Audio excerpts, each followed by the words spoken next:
Shalom, Bwana Yesu Kristo asifiwe sana. Naitwa kwa jina la mtumishi wa Mungu Albert Bienda.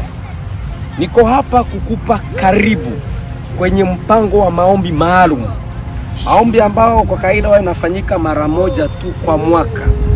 Itafanyika nchini DRC Congo, Bukavu kukilima ya Bwindi. Le 26 Desembre, tarehe 26 Disemba, mwisho wa mwaka ile. Tutaanza 7h juste, saa moja ya asubuhi.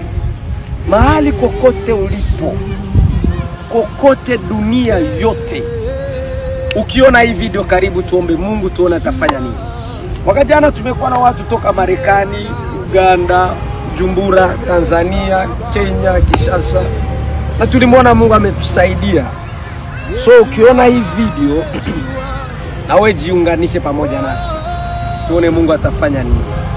Karibu na Mungu akubariki sana. Shalom.